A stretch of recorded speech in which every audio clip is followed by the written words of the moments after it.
know what you're talking about.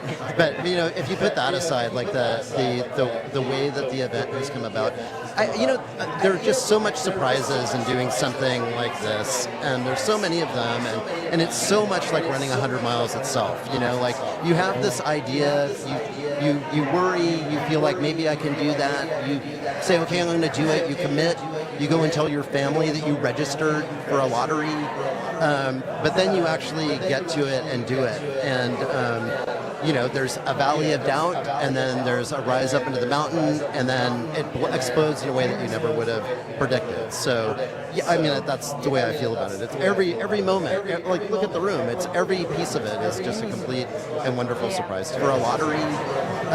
But then you actually get to it and do it, and. There's a valley of doubt, and then there's a rise up into the mountain, and then it explodes in a way that you never. Because I watch you, and you have time for little chats with people, and you're just it's very impressive. But what I wanted to ask you, after all this hard work, what are you looking forward to this weekend? We were talking about this at dinner last night. The stat answer, which is true, is like end at the finish line. I am truly looking forward to that. But anyone who's run 100 miles, there's just a magic thing that happens in the middle of the night where you're at some place that normally there are no people there, and there you are, and it's the middle of the night, and you can just see the little headlamps way at the top of a watershed coming towards you, and they get bigger and bigger and bigger, and then the person gets to you, and they're like, am I in the right place? And then they turn around, and then you see them like go way, way, way up, and you think, wow, what an adventure that person's having right now. And that kind of stuff, the stuff that happens in the middle of the night, really is the magic of the sport. And that's the thing I'm really looking forward to. I love that. Thank you. Victor? Yeah, well, to write off of that, just the energy that we're all gonna feel for the whole weekend, and hopefully be able to translate to everybody out there. But thinking of the ease of, at this point, the team you have behind you, you've got probably more volunteers than you do runners. Yeah. And so that itself is another aspect a lot of times we kind of forget about because we're just out there running. We thank all the volunteers. So it takes a team for sure. But the question I want to really ask is, what was your thought in terms of piecing together the whole entire course?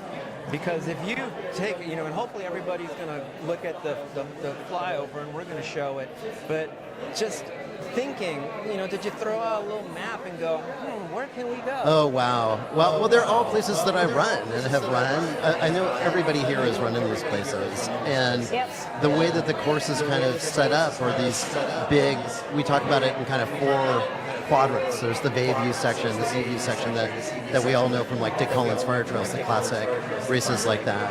And then there's, like the redwoods, like running through Redwood, and then there's going out to Las Trampas, out into the wild, the absolute wild, and then the lake region, And so as I thought of it exactly that way, like generally all of them are the places like what are 3 50K training runs that I would do that kind of overlap each other, that are distinctly different and show all of the zones of the Bay Area, really. Like the redwoods and the lakes and, the wild desert. And the significance of the start. And to me personally? Yeah. Well, 2 things. I went to Cal, go Bears. But I really thought, every... you can't have a graceful exit without a great beginning, and I just was like really thinking of the places, like it could be in front of the Salesforce Tower, or it could be, what are the places that people would attach really deep meaning to? And in the case of, there's this deep, people like Magda and Richie Goulet, people that like competed at Cal. There's a really deep, world because of the universities in the region, of people that have big sports experiences here, and that really has really touched people. They're like, I started by running, John, who's going to be on the broadcast. I started by running Strawberry Canyon, things like that. And so that's kind of how I ended up with Cal. I love that. I want to ask one more follow-up because it's kind of related to that. This is the inaugural running, and one of the amazing things about the course you've designed is within an hour of the course, probably 4 million people on all sides, in this massive megalopolis. And in reading some of the reports that Garrett has written in advance of the races, something like 70% of the runners this year are more or less local. You've created almost a local 100-miler. Yeah. Now, of course, it may not always be that. They're runners from other countries and so forth. But there is something about that the epicenter of ultra running where you've kind of touched a chord with others who've said, oh, I've run that East Ridge Trail all the time, or I've gone over to the Edmund, and now they're able to string it all together in a 100-miler. Was that part of the design, or is that just sort of that is a surprise? That is surprising. I mean, I thought. I mean, obviously we know a lot of ultra runners, but there are more people that I have never met before. Who a lot of first timers, a lot of stories. Like it is definitely a force multiplier in the sport, being in a big urban region like this. And it's unique to the Bay Area to be able to go from eating a burrito from a taco truck in downtown and then be in the middle of nowhere running on trails. That's the thing that's really unique, wonderful about the Bay Area. So, I mean, to answer your question, yeah, I would have predicted that kind of, but it's played out in a way that's more dramatic than I would have expected. That's so exciting. It's super exciting. And I know what I love is that when we were sitting down with you yesterday at the meal, is you really emphasize that this is a community event. Like it's not by Every aid station is a different group.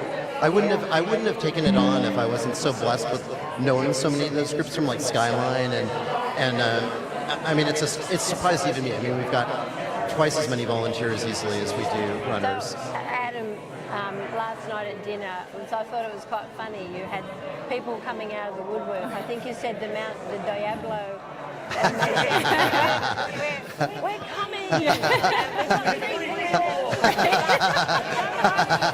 it's like the Lord of the Rings, right? It's like, I've had that thing that I told you, I've had a number of these experiences where you get an email and it's an email that somebody sent you 15 years ago and they're like, I've got that guy's email there someplace. And they pick up the email and they forward this 15-year-old email and being like, hey, it's been a while.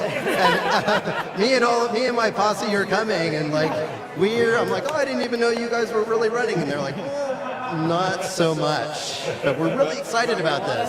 We are this weekend. That guy's email there someplace, and they pick up the email and they forward this 15-year-old email and being like, "Hey, it's been." We're so thrilled for you. I'm grateful we're for you being excited here. about being there tomorrow to share the experience and watch this whole journey unfold. Yes, we're excited to be a part of the team and just it's going to be awesome to see what happens on Sunday. Absolutely. Thank you so much again. Thanks a lot, Adam. Yeah. We're now going to cut to a commercial break. We'll be right back with Ben Blankenship, the Sports and Marketing Manager for Mountain to Coast. By the way, this is powered by Mountain to Coast. They are our premier sponsor, and we are so excited to talk to Ben. So stay tuned. We'll be right back.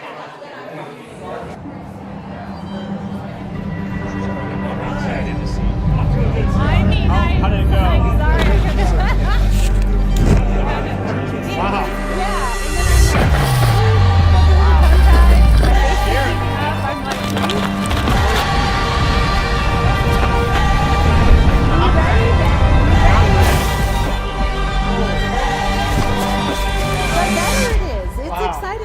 This chair really lulled me into it. It's like, And I feel like seriously. I need to be sitting a little lower. That's awesome. It's so good. Thank you.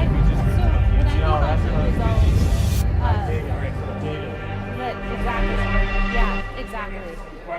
So I'm going to kick it over to Victor. Hi, I'm introduce Dr. you, Alan Lipp, founder of and Scratch let Labs Victor and an exercise set the stage for the physiologist. first This question, and is then our we'll super chat high later carb on, sport okay? drink mix, or high carb drink mix. Yes. High carb drink mix is a revolutionary product designed to power your longest days and your hardest efforts. Days when carrying enough food to fuel you isn't an option.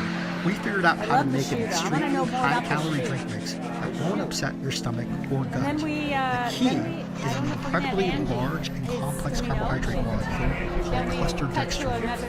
How does No, it work? we Well, did a imagine your little break. digestive system is like a busy road. Food particles are the vehicles. No They break. pass Okay. through So we and let have out Nick. Okay. passengers. Those Thank you. passengers are the energy that spreads into your All right. body. Well, that's good to know. Nick Steele. The problem with Nick most performance Steele. drinks is that they typically use maltodextrin as their energy 2 source. minutes.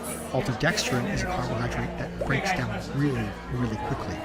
It's like a car I know. that lets all of its passengers out at once into the street, causing a traffic jam.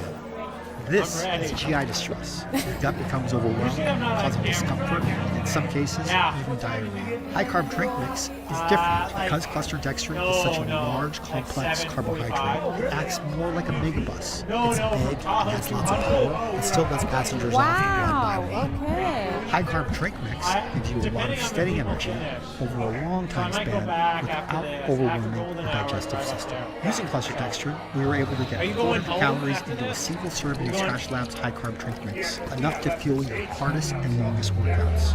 You're going hard, and you're going running for mayor of super high Palisades. carb in your body. Straight to I'm gonna go back up and just, Broken Arrow and the whole thing. yeah, And the whole week of trail. yeah. Unofficially, they call me the mayor. We'll see. Sports marketing manager. What? Okay. So after Nick, Mayor. then we Oh, cut I to see another that. break.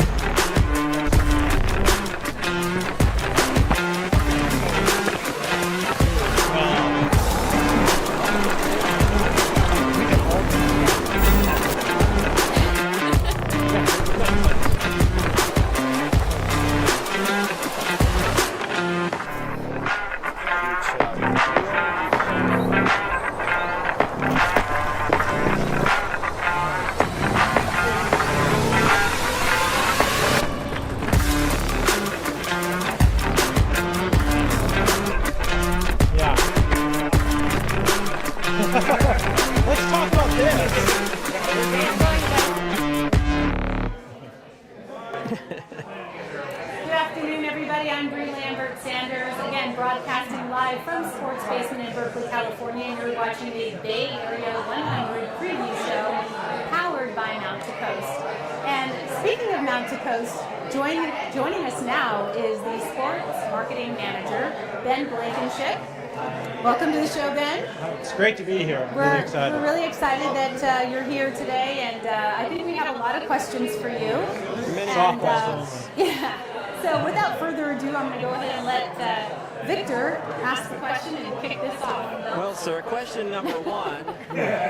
No, so I've learned that you have very colored history growing up, and going to Ole Miss Bulldogs, and your trek over to the West Coast. Yeah.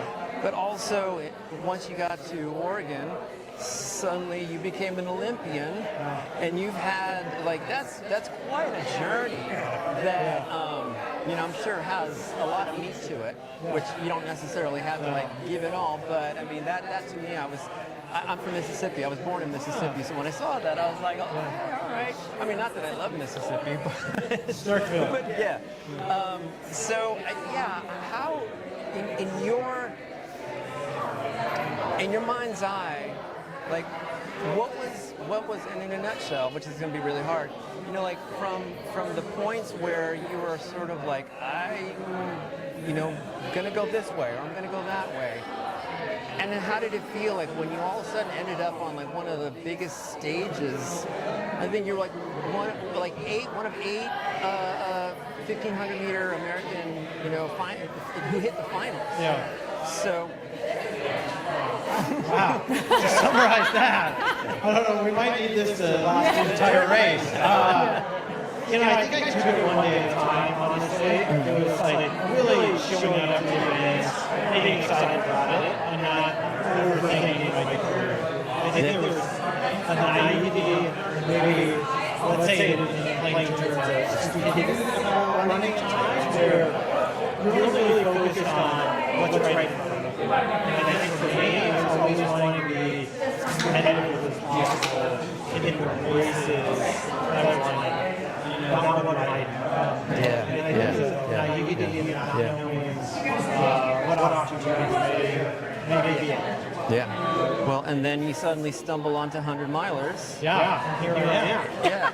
And I'm probably saying all the questions that everybody else wanted to ask, but I find your background really cool. You also lead some charity work. Yeah. The thing I really loved was the trees. Yeah. And like one in honor of all these milers. Yeah.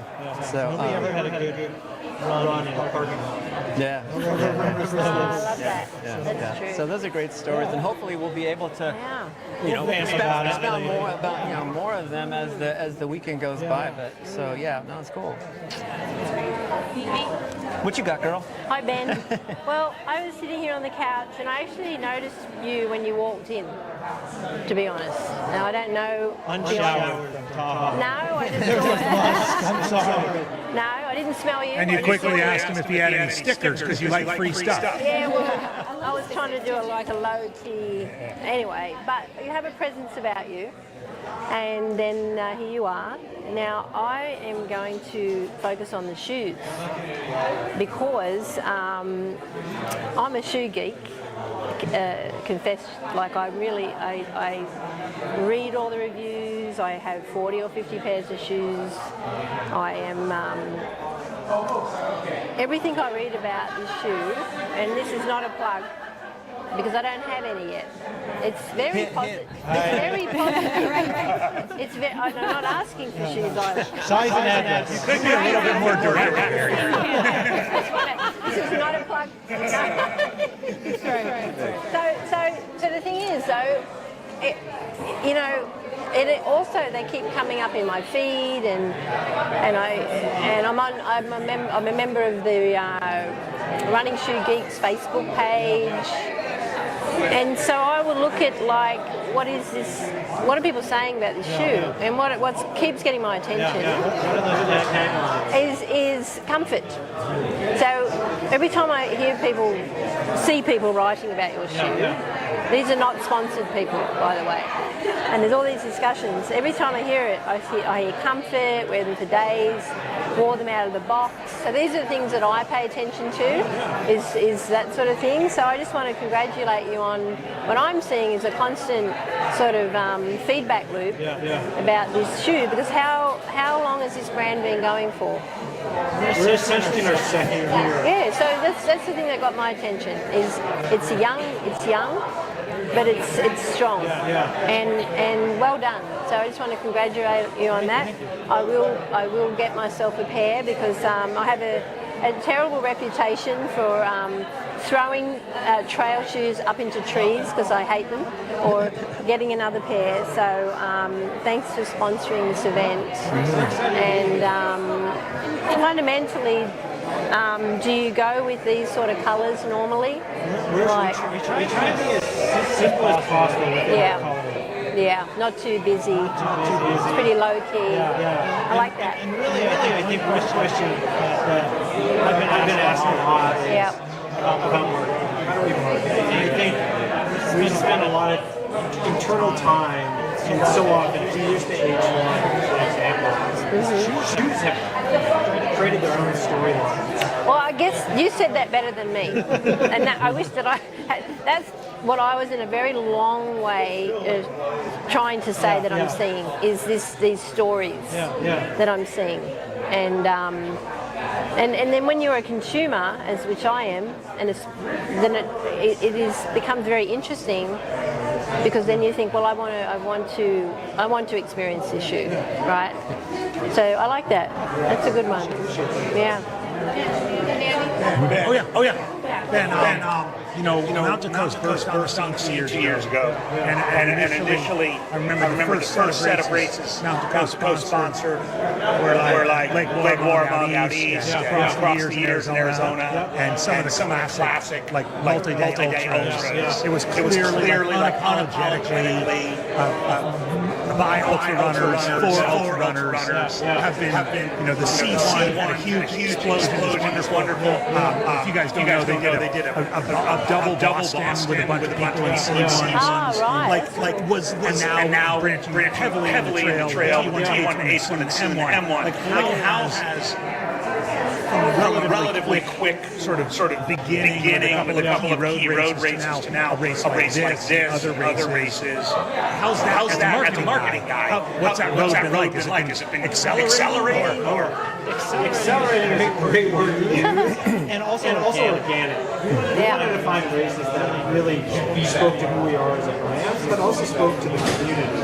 I think now when we look at the landscape, I think there's two things. One where races are sticking to ultra, and one where it's like, hey, we're getting on this because trail and ultra running is kind of the fastest road. So I think for us, it's really being thoughtful in our choices and making sure that we find partners like Bay Area that speak to the culture, speak to and we're very genuine, very true to the folks that we want to support and bring along as well as I want to follow up on that too, because as someone who's dabbled in the shoe industry myself, many shoe companies, and without using any names, both big conglomerates and independents, aren't necessarily in the business of producing very durable shoes. Right? It's 300, 400 miles and you get a new pair. Mountain Coast is unapologetically on the other side of the boat. Your marketing is, this guy ran 800 miles across England in these things.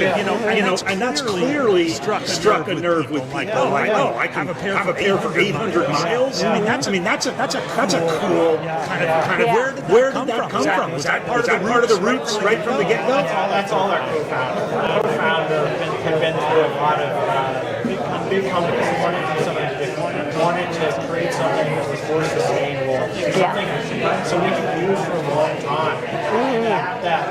What I felt like when I first put on the shoes was some of those original shoes from the early 2000s, 1990s, we wore them for 6 months. Yeah, no, it's true. I don't wear these shoes until they kind of fall apart. I think at some point we lost that. I think when I first put on the R1, I worked for a long time on my email back to Yeti. How do I say this in a really diplomatic way, but also like, hey, this reminds me of a shoe that I first wore first started running. It does a lot of stuff really well. It may not be great at everything, but I'm going to wear it whether I'm doing tempo runs or casual runs. And I felt like it sparked something inside me, and I think that's where the kind of crowd are going to something. My last one, Bree, and then I'll tell you back to you. The third piece on that is some folks, both elite and irregular athletes, are hiding themselves now. Like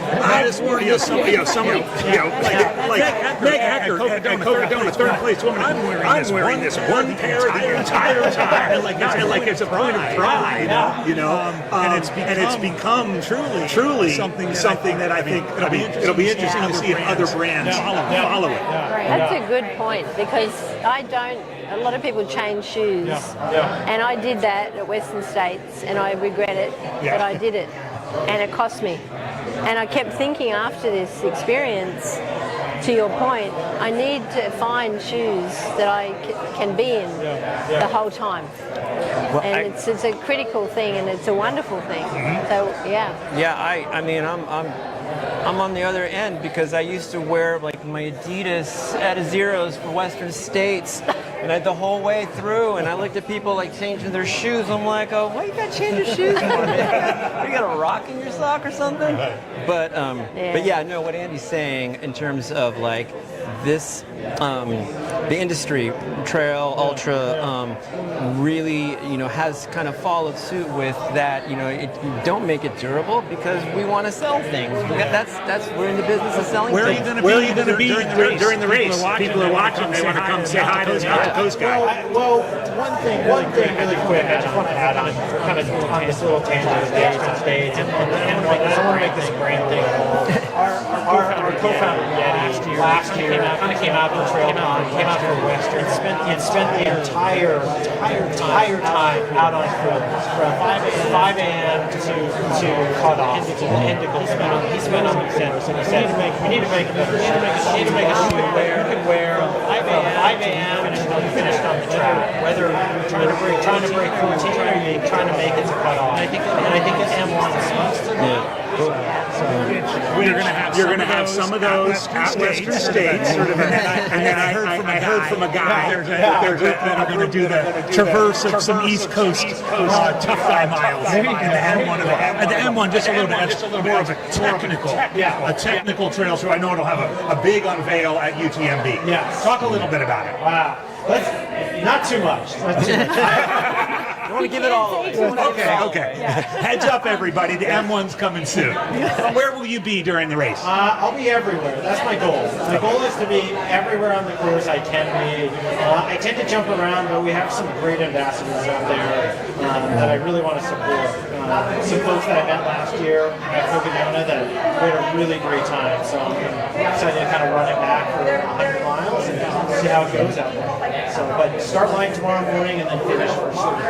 So, Fantastic. Yeah. Excellent. And I have one last question. Please. So, if you had to quickly summarize why you love this shoe for distance running and talk about some of the features, real quick, somebody who's never tried a pair before, what would you say? I think that H1 it meets this need of being able to wear a shoe from your door to the trail. And I think everything we've talked about, whether in this conversation or really broadly in running, is the idea that not every day you're going to go climb a mountain. Not every day you're going to do these hard days. And we want a shoe that can perform from, you wake up at 5 a.m. to go get in an hour run before work or before your kids get up, and you want to have that opportunity to jump on some of those secret trails that everybody knows and loves in their neighborhood or in their community. But also feels really comfy at the end of the day, and I think that's what the H1 is. Okay, awesome. Great. Well, thank you so much, Ben. It was a pleasure talking to you. Thank you for joining us, and all the best to Mountain Coast. And Mountain Coast is our premier sponsor. This Bay Area 100 preview show is powered by Mountain Coast. All right, so Thanks, thank Ben. you so much. We'll take another break, and then we'll be right back with an after interview.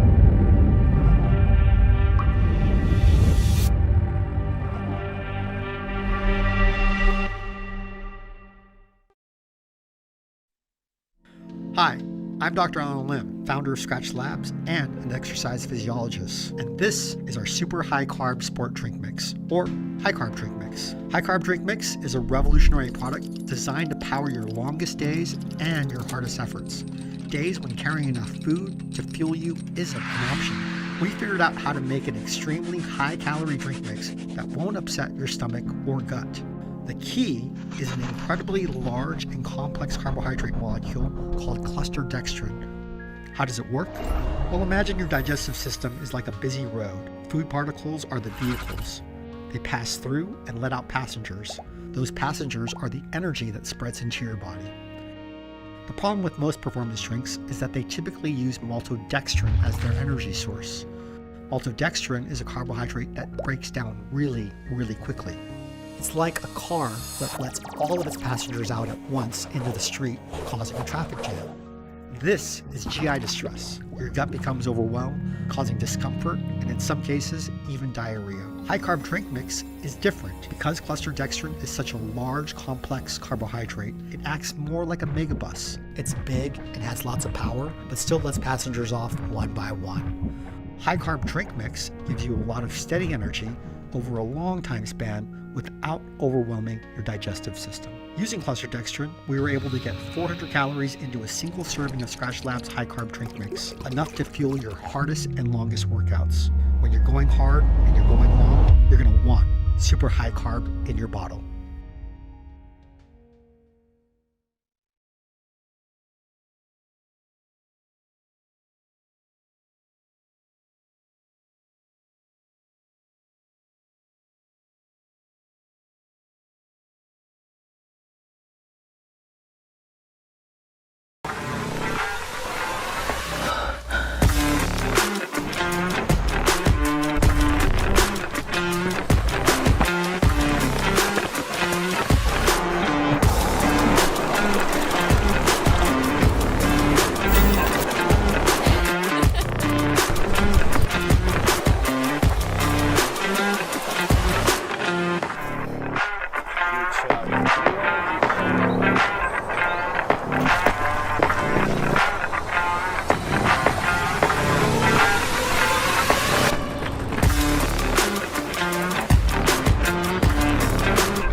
Good afternoon, everybody. I'm Bree Lambert-Sanders. Again, we are out here. If you're just joining us at the Sports Basement in Brooklyn, California, and we are at the Daytona 100 preview show, powered by Mount to Coast. And speaking of Mount to Coast, we were just talking to Ben Blankenship before the break, and now we have a Mount to Coast athlete joining us. This is Nick Steele.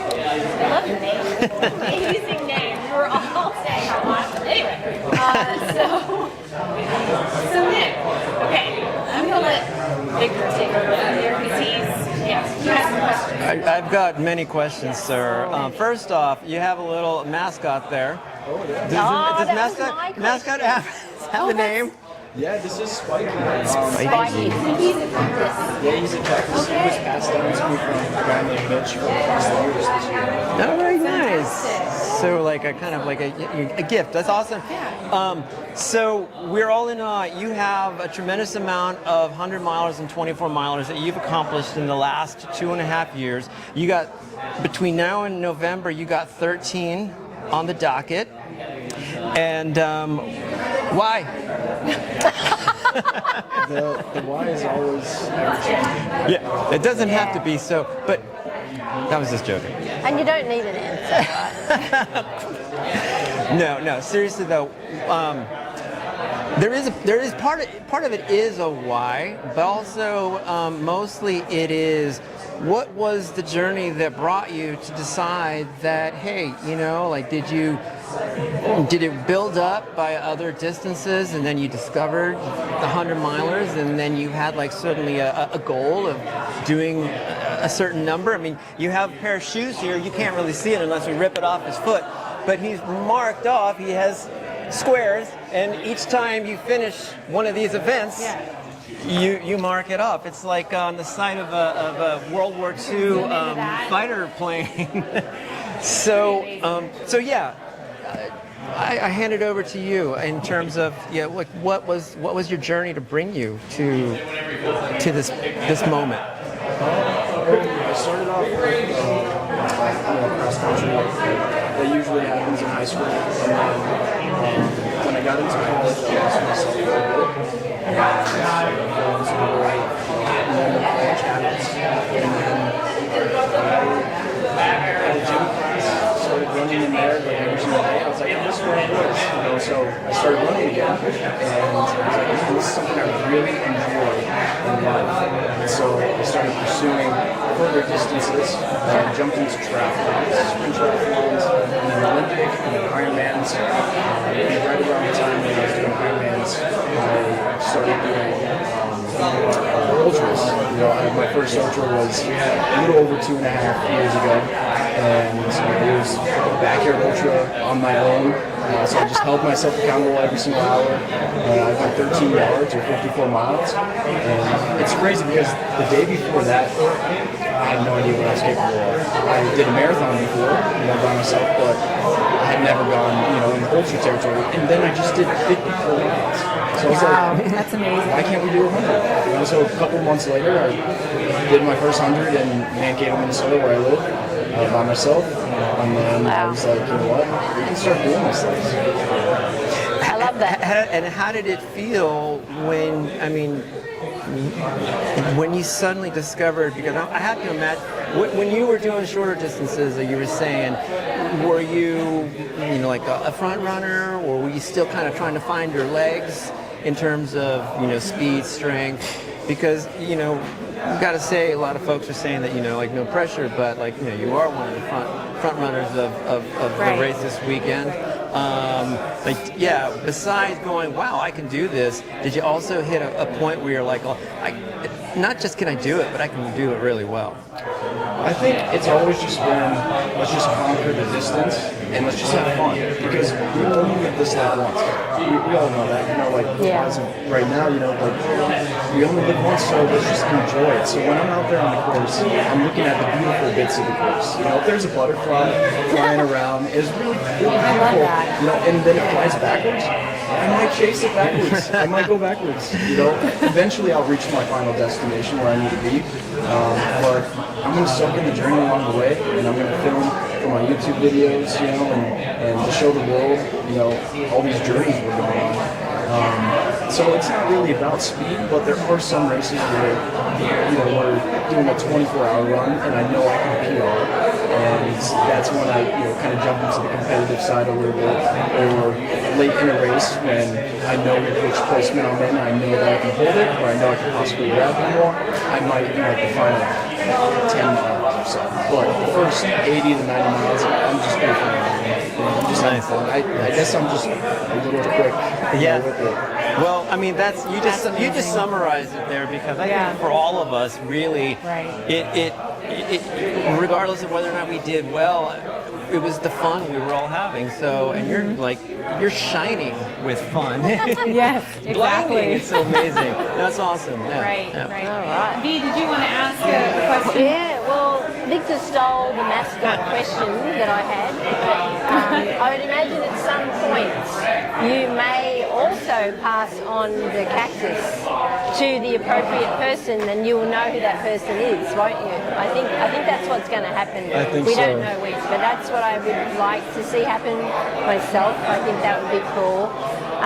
Before I knew that you were, well, I now know you, thank goodness, because you're very intriguing. You have the perfect surname for what you're doing. Correct. And I love the get-up. I love this whole program here. It's very cool. And so I have a couple of questions. Could he say crikey? Crikey. Can you say crikey? Crikey? No. Crikey. No.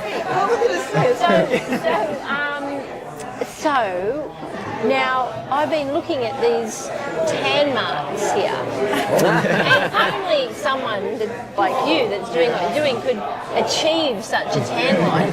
Is that from the black bands? Yeah. Because I have seen the black bands, and I don't know what they do, but you have the tan marks to prove that you're wearing them. Yeah, so these, I wear they're called shock absorbing bands. I started wearing them after my third 100 miler. That was on my own. It was from Mankato to Shakopee and back. I had some outer knee pain here, and they were advertised as shock absorbing bands, so I started wearing them. And in 2 months, during my 150 mile race, it was called the T-Bone 150, it just went away. Wow. And so I've been wearing them ever since, because you're a convert.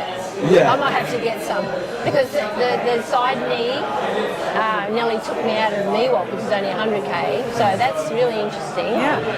How old are you? I'm 23. How nice. I'm 23,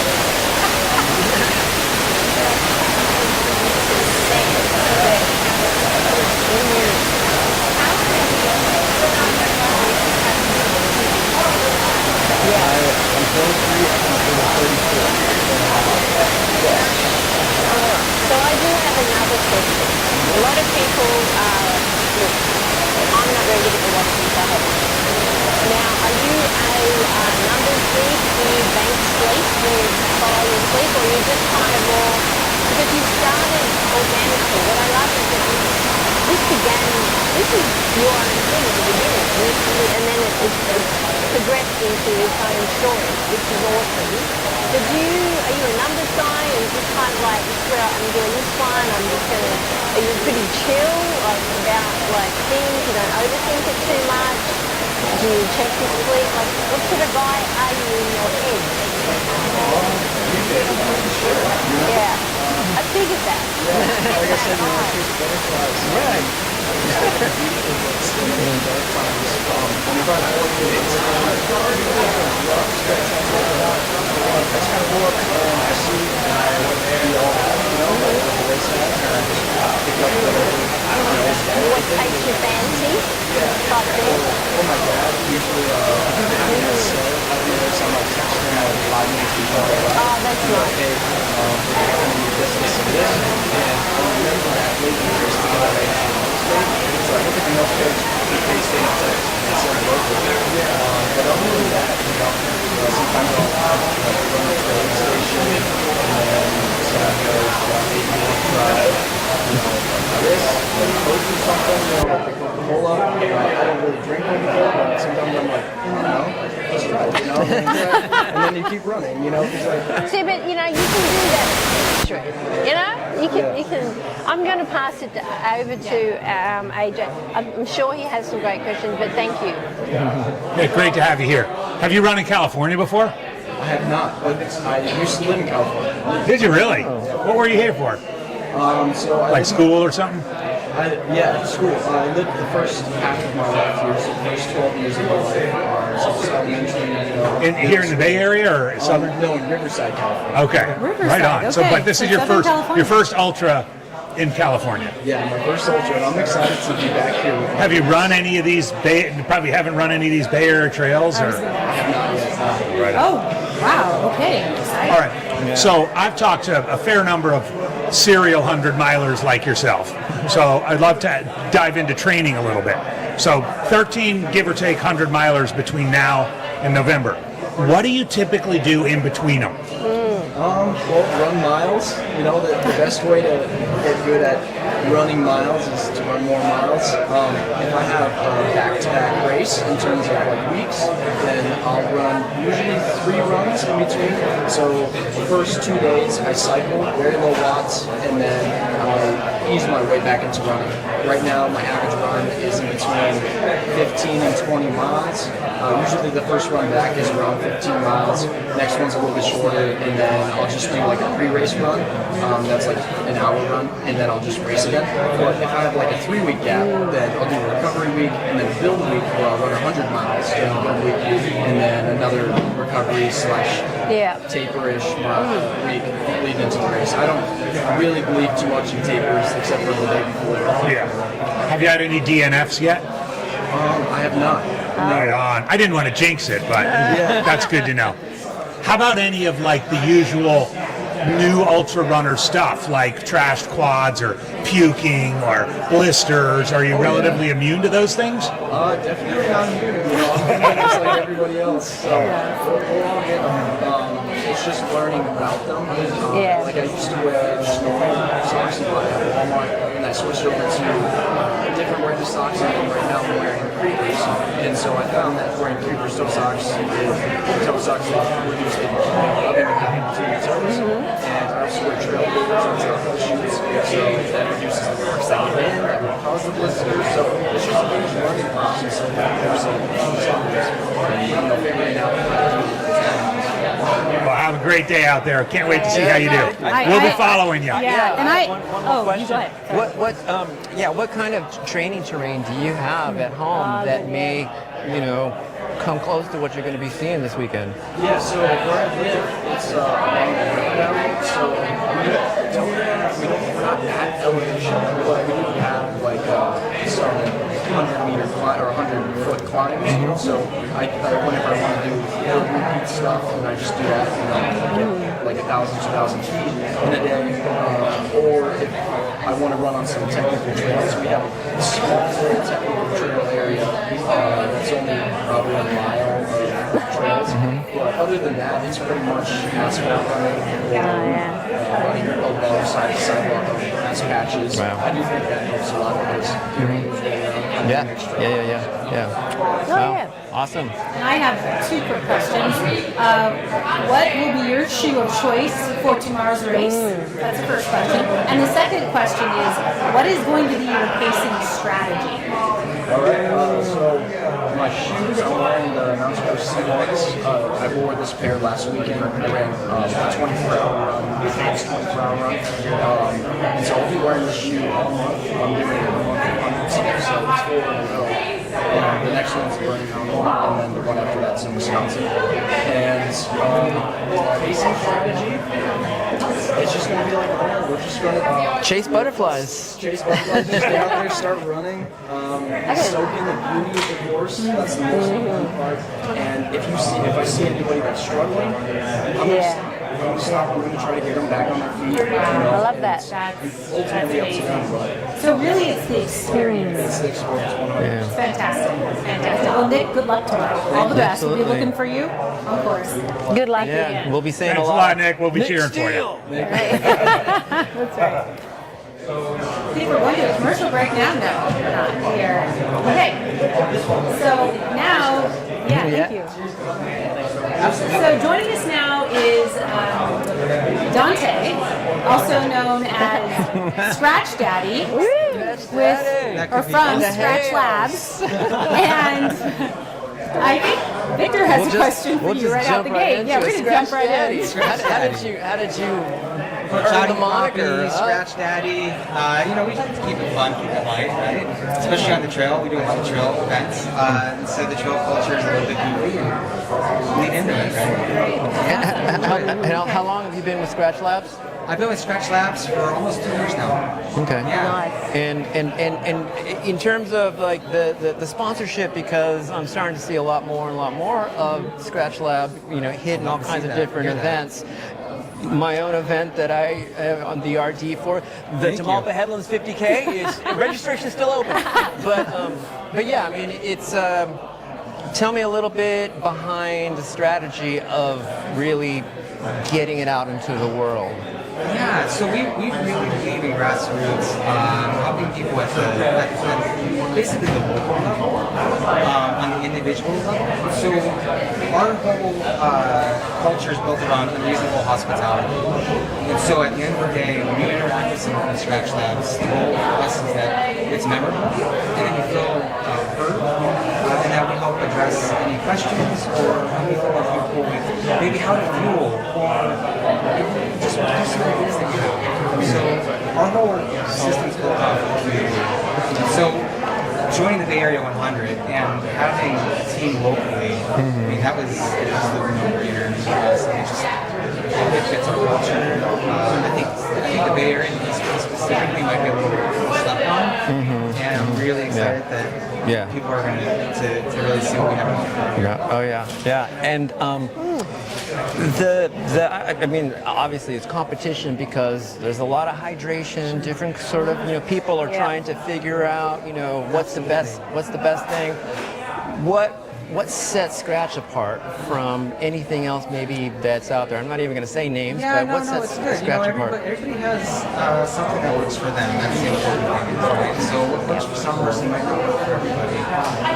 What we think we really excel in, when you talk about endurance sports, so we have our first name sports drink mix, which is great for everyday training. It's great for longer distances. It's based off of a sugar-based system, and so definitely it burns quicker, burns faster, right? That's where that high intensity. When you go to the 100-mile, 200-mile multi-day events, you need something that's going to have a little bit more carb. And so our high carb acts as it's like extra dextrin. What that does is instead of burning quickly, our body's going to absorb much slower. And so it acts like complex carb. And so you get that slow burning fuel versus that wicked fast burning fuel.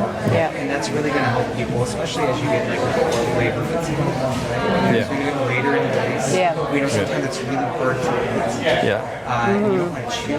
So if you can still get your carbs, you can still get your nutrients in, you'll still stay hydrated. Yeah. Win-win. Huge win. Yeah, win-win. Yeah, perfect. Awesome.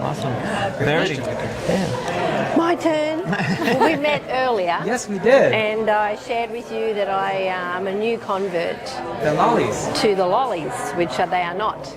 But I was during American River. I'd run out of my scratch and was looking for, and I asked for lollies. Of course, in Australia, it's candy. But the point I'm getting to with your product is that I personally find it very easy to consume, and the packets are easy to open.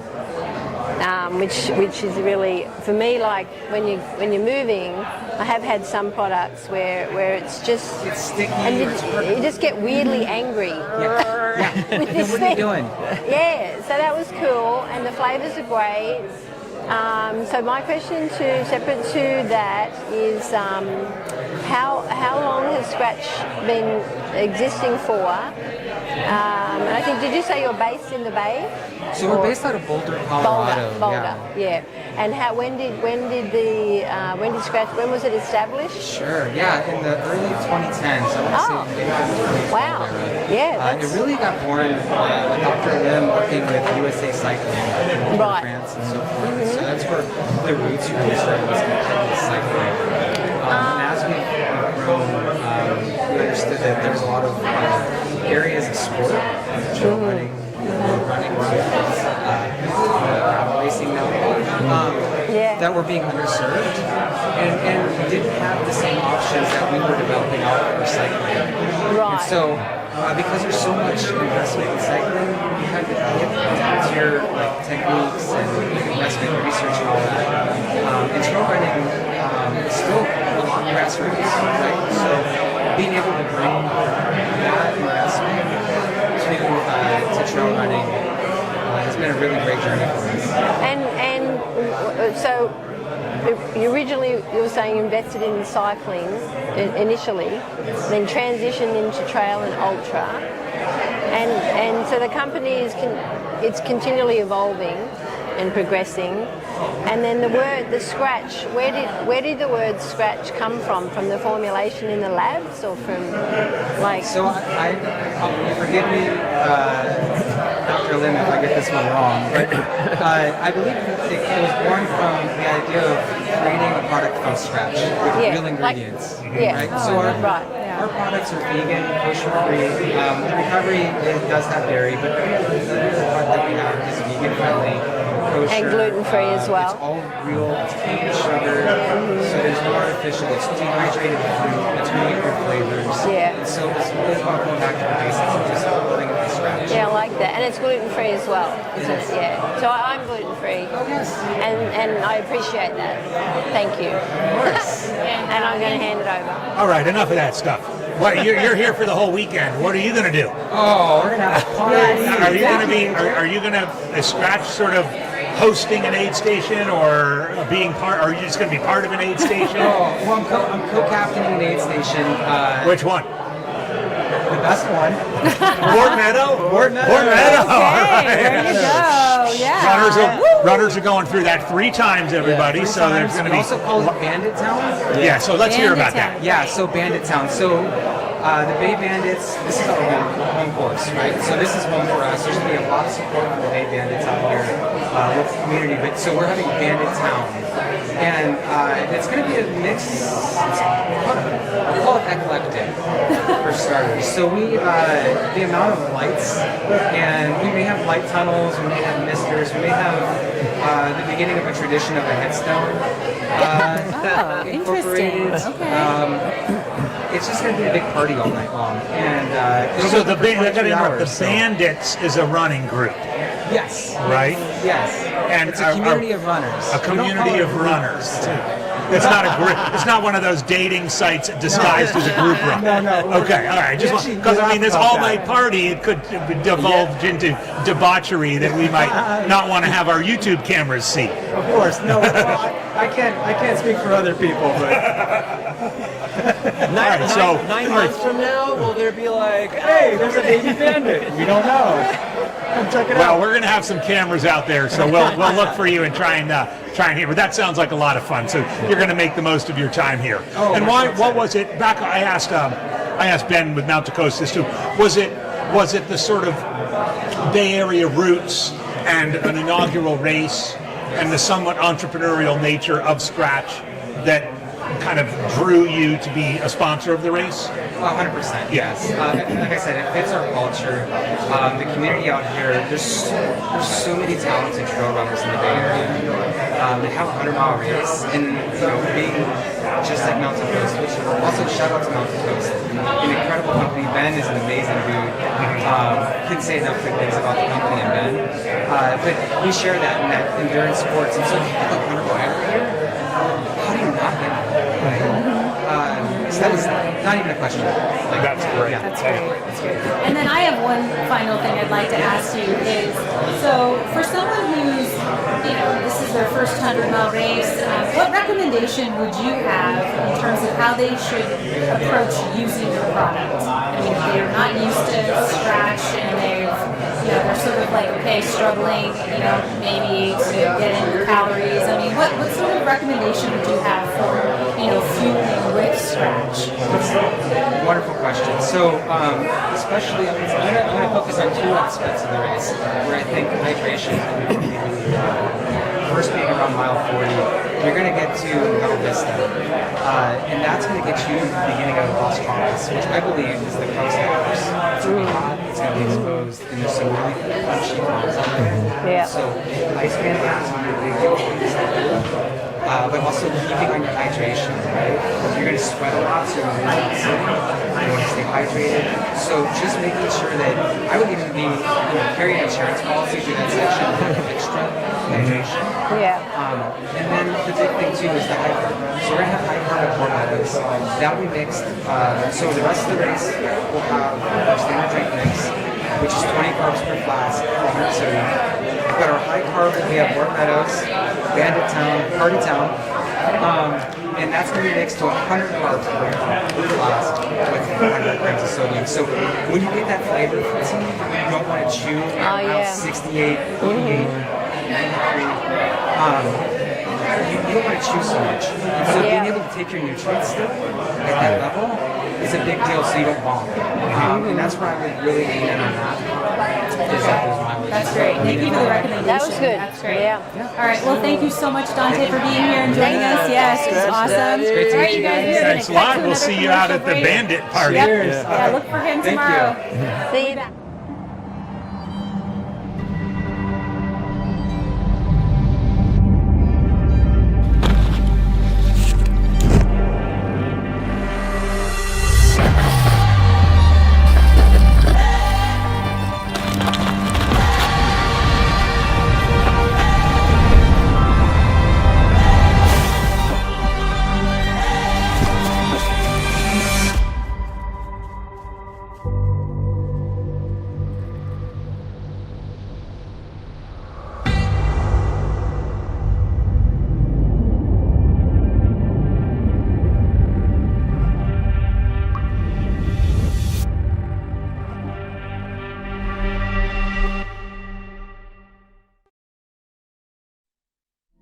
Hi, I'm Dr. Alan Lim, founder of Scratch Labs and an exercise physiologist. And this is our super high carb sport drink mix, or high carb drink mix. High carb drink mix is a revolutionary product designed to power your longest days and your hardest efforts. Days when carrying enough food to fuel you isn't an option. We figured out how to make an extremely high calorie drink mix that won't upset your stomach or gut.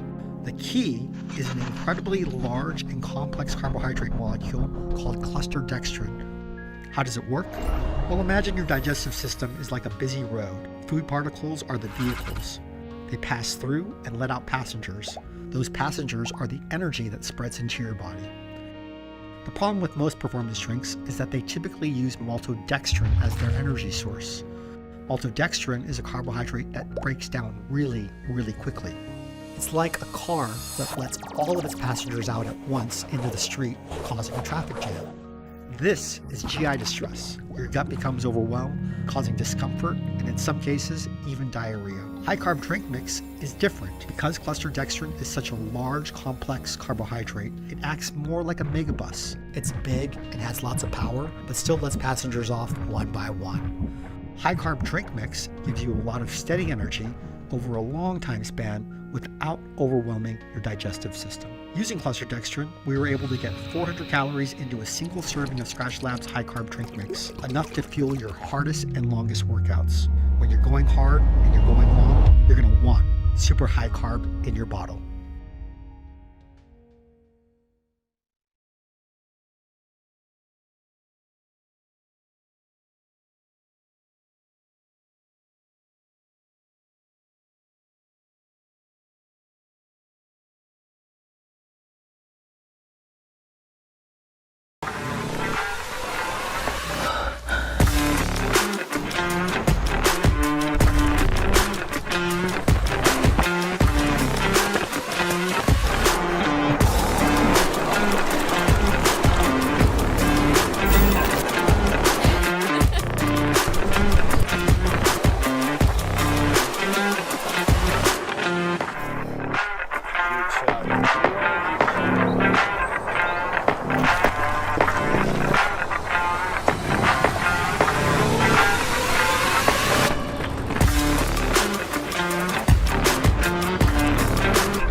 Welcome back, you guys. If you're tuning in, this is the Bay Area 100 preview show powered by Mountain Coast. I'm Brie Lambert Sanders, out here at the Sports Basement in Berkeley, California, with our awesome live stream team here. And our next guest is the brand and community activator, Kate Gaffney from Goo. So Kate, welcome to our show. We're excited to have you here. Okay, so the question I just want to start with is, I haven't tried this Goo liquid gel. I think they're kind of a new product, if I'm not mistaken. So maybe you can talk to us a little bit about that, and then we can roll into the questions from the team. Yeah, totally. So what I have here is our newest flavor of our liquid energy gel, but we've had liquid energy for quite a few years now. Okay, 5 years. But it's definitely grown in popularity as people are running further and they're looking for things that are a lot, they go down a lot easier, it's faster. And on course we have Hog, which is our newest flavor that came out like 2.5 months ago, and then we also have Plain and Simple that came out around 2 weeks ago now, so it's super new. It's kind of making a very big debut here at Bay Area 100. And Hog is really nice, it's like tropical vibes, and then Plain and Simple is really good when you're not in the mood for anything and you're experiencing a lot of flavor fatigue. Yep. And if you can't even think of having food or something bigger, it goes down really quickly. Yeah. So I like that. I definitely recommend it. So that will be on course tomorrow. Yes, this will be on course. Yeah. Perfect. All right, now I'm going to kick it over to Victor. Victor? Wow, Goo has been here in Berkeley for the very beginning. Like, I don't even know how many years ago. a Do you know how long many time. years ago Goo was born? Yeah, so Goo was founded here in Berkeley in 1993 by Dr. Bill Vaughn, and he created gels for his daughter Laura, who was running all these long distances, and she was eating bars, and by the end of the race would just have like crazy locked jaw from just pretty much working out your jaw muscles too hard. So yeah, we were born right here in Berkeley, and all of our gels are actually manufactured here in Berkeley, every single one of them. So like, if you see a gel across the country, it was made here in Berkeley. So like, our heart and our roots are here. And that's why it's such an honor to be connected and supporting and sponsoring Area 100, just because we all love the Bay and we're here to celebrate. Homegrown. Yeah, Are you, just supporting are you him. from the Bay Area? I'm not from the Bay Area, but I moved here about 4.5, 5 years ago. Oh. From where? From Lake Tahoe area. Okay. So, but born in California? Born in California. Born in Tahoe? In Sacramento, actually. Okay. And then I made my way. So, but what's your sport? Like, what's Trail your running. trail running? That's Yeah. your thing. Yeah, I love long distance trail running, and I love the people. I love the whole scene. It's incredible to be part of it, especially with Goo. I recently did working with Goo, and just the entire culture. I love it. So do we. Yeah. What's your distance of like your distance that you like running? I guess it depends on the year and what I have planned. But I recently just ran Miwok 100K. Okay. So yeah, still in the Bay. It was a wonderful race, and also Magda, the president of Q. Yeah. She is the race director, and it was such a blast. It was like a beautiful, perfect day. Yeah. That's an ultra classic. She was out there. Yeah. I was out there sweeping people up at the very end. Oh wow! Oh my god! I'm actually more interested in you. I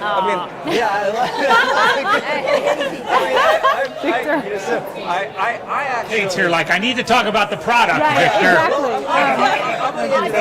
I'm going to get to the product. So when I started doing ultras in 2006, this was kind of like, it was a couple of years until I discovered Goo. Before that, it was mostly like 50K distance, and so I was still like kind of a novice, and I didn't really know how to fuel myself. But once I discovered this. It was kind of like a game changer in a lot of different ways, and the longer I ran, the more it became sort of like, oh, I can only do this for so many. Like for me, it's about 40 miles. Is like that's it. From that on, I wanted something that was more viscous.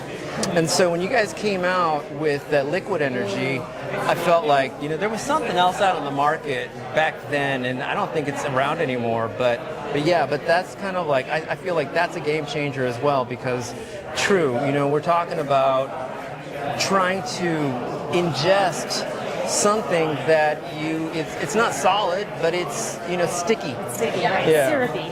So we were talking to Scratch Daddy about you're like what do you go to at the beginning? Like, is there a particular style of gel that you educate runners in terms of like if you're looking for this kind of energy, this particular gel, like you got Roctane, you got regular kind of goos, that's go for it at these miles, and then go for like the liquid energy at these miles. What is that sort of game plan that maybe you guys educate runners with in terms of which ones do you go for?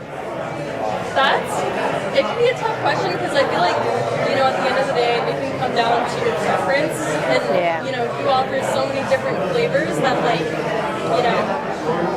some people like chocolate, other people like fruitier flavors, but in general, I feel like it's more popular for people to have, vanilla, chocolate, salted caramel, things like that in the morning, because those are comforting flavors. And then as the day gets a little bit hotter, hours go on, fruitier flavors like citrus tend to be really nice in the heat. And then when it comes to liquid energy, if you prefer that consistency earlier in the day, that's just as good as having an original gel. But then it becomes handy to have them later in the day, because when you can't even think about having a gel, you're like, oh, this sounds a little bit too thick for me right now. Nothing sounds good for me right now. It's the same consistency as water. Yeah. So you should be drinking the liquids out there. You can even put liquid energy in a flask. Just having something that's like closer to available is nicer. And, kind of doing what feels best in terms of flavors.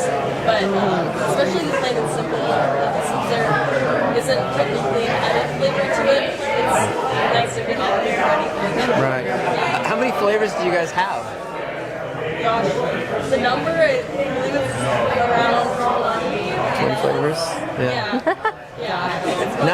32 flavors? 32 flavors and then some? And do you guys sit around and decide, like, okay, we're going to taste test and, collectively do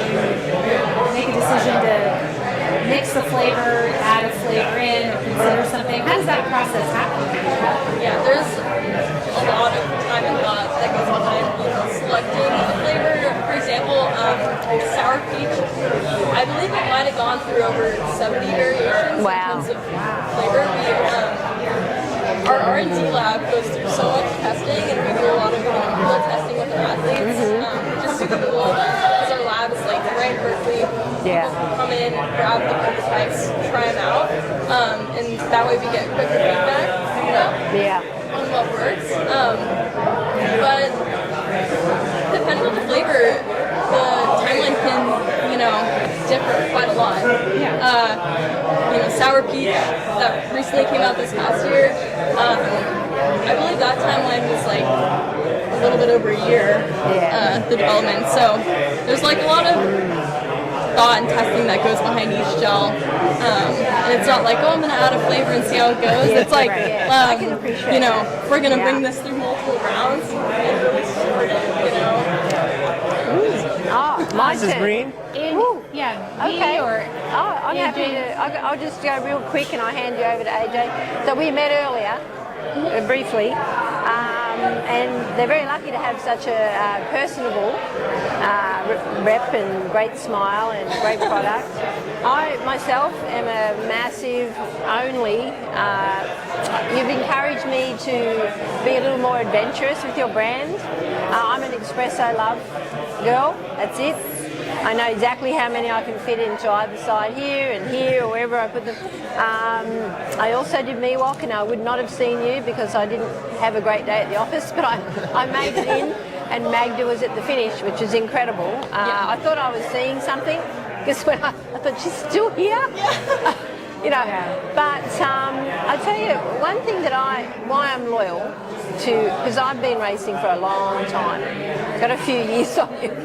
So one thing I do love about the products is I have used others because I try to, not just be, it doesn't, some of them just go everywhere. They just go everywhere and it drives me insane. I'm one of these people, like I'll go in and I'll say, can I have something, but it's very neat and tidy. It's viscous enough. So here's a question I have. I tend to burn at a high rate, caloric. I stay ahead of the plane. That's when I'm fueling. I even say to other athletes, you can't afford to wait to get hungry. If you get hungry, you're not ahead. So how many? You did Miwok. We're talking about 100 miles here. So every 40 minutes or every hour? And how many did you use some yourself at Miwok? Well, I think, there's not one number that fits everybody So in it's a terms of gels. personable thing, Yeah, but personally, I would try and stay on top of things and have one every 20 to 30 minutes. 20 to 30. And then the rule that's really worked for me is that when it crosses my mind and then all of a sudden I think, maybe it's time, maybe it's time, I also watch, the clock. Yeah. I mean, it So can get away from you. I mean, I don't. I'm sure other people. I have seen people that have over-consumed, and then it's a fountain of colour and rainbow. So there's a line, but just great to have you here. Yeah, thank you, And Kate. I'll Thank you hand so over. much. I'm sorry, Andy, did you want to add Just a real quick, question? full disclosure, Magda is a good old friend of mine, and one of the things I've always loved about GU, oftentimes a company takes on the character of their leader, and I certainly think that's the case with Magda and GU. Two things about it, and I'd be curious for you as a younger person, like in the industry. The world of nutrition, especially in the past 3 years, has just gone bonkers, right? Yes. And you guys are a legacy brand, and you need to stay true to your roots, but you also need to adapt. So there's that. In addition to that, pretty much the world has gone bonkers. And by that I mean in terms of thinking about diversity and inclusiveness and being a corporation that embraces that. I mean, GU was one of the first companies to actually devote specific spots to underrepresented groups at the Western States 100, largely because of Magda, right? So those two things, a company that's like based in a strong tradition, but needs to innovate and isn't afraid to put like their values behind what they do. So as a young person, like, what's it like to work for a company like that? Oh my god, I love that question. It's been amazing. You know, like I said earlier, I am relatively new to GU this year, and you know, I have worked in retail in like this industry, and I've learned so much about other brands, but I've always had so much respect for GU because of like its culture as a company and its like presence here in the industry. And there's so much, I mean, I felt this as someone who's used GU forever, but there's so much passion and love behind everything made. And like the way that GU supports the community of running, there's like, everyone puts their heart and soul into what they do at GU. And I feel like that also goes for a lot of things in the Bay Area where, you know, we're surrounded by so many passionate people, and, you know, that's sort of the atmosphere here, but, you know, that is absolutely the case at GU, and it's been, like, amazing. I feel so inspired by the people I work with and by the people I get to meet, you know, people who are just getting into this whole sport and everything, and it's been so amazing. And environmentally responsible by, you know, recycling the wrappers and all that. I mean, for me, I had it was difficult for me because I was like, taking GUs, but then I was like, I don't want to throw this in the garbage. I don't want to put this in the landfill. So when, you know, they started recycling them, I actually had a couple of boxes of like 500, you know, empties because I wanted to get them to take it, recycle these. That was a long time ago too, and that was actually right before they started recycling. Wow. Maybe it was me. They started recycling because I came in with my 500 boxes. But no, thanks. You got any last? Well, exactly. Well, thank you so much. We really appreciate you taking the time, and we'll see you. We're going to be out there tomorrow, so we're excited. At Steam Trains? I'll be at Steam Trains. I'll be there with some GU crew, and Brian, our CEO, is also going to be there. And we'll all be in overalls, so perfect. The train engineer, choo-choo. I get it. So I think we are ready to wrap. Yeah. And, you know, really just wanted to say thank you to, again, Mount to Coast, our premier sponsor for the Bay Area 100 inaugural event, which is kicking off tomorrow at 4:30 in the morning. We're going to start streaming from Cal Memorial Stadium in Berkeley. So if you guys have, you know, internet connection, mobile device, desktop, home, you can stream at home. Tune into Bay Area 100 on YouTube. Again, starting at 4:30 in the morning, and we kick off the race at 5 a.m. And I think Pacific time, yes, that's right. And we will have comments, the questions and comments open, so you guys please take the time to ask questions or comment. We welcome that.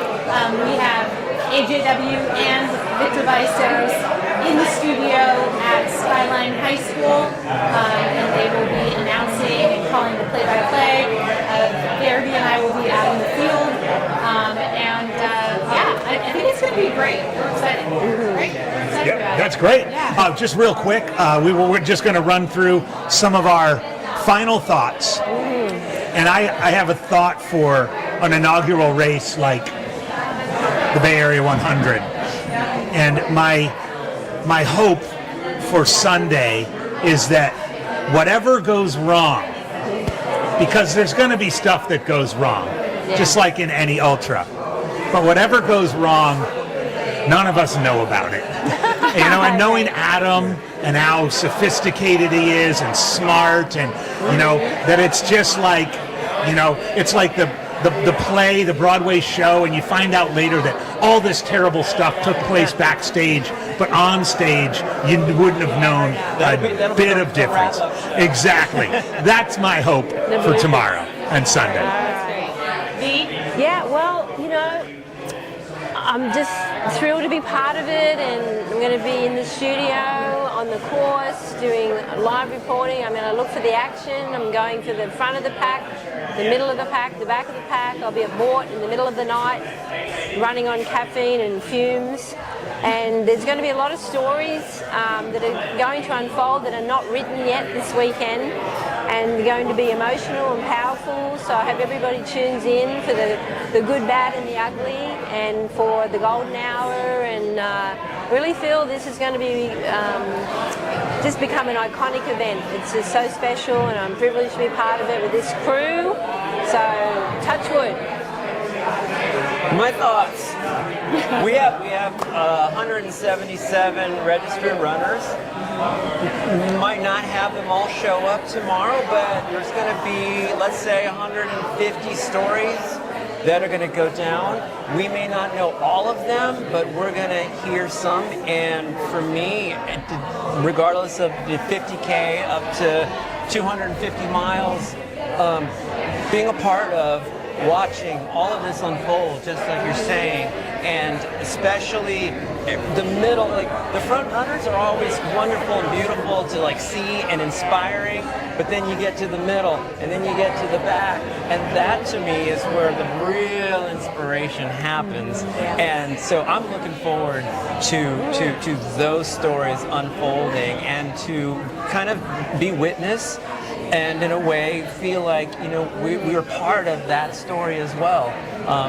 And for me, that's like, I'm excited. Yeah, it really is exciting. And I know for me, you know, I think just having competed in the Bay Area for a number of years, and, you know, running a lot of the classics here, I think I'm just excited again. I'll just kind of echo what Victor said, but just to watch, you know, the unfolding of all these stories of competitors who are out there for the first time running their first 100-mile race, to, you know, we have two young runners out there, a 17-year-old and 19-year-old competing.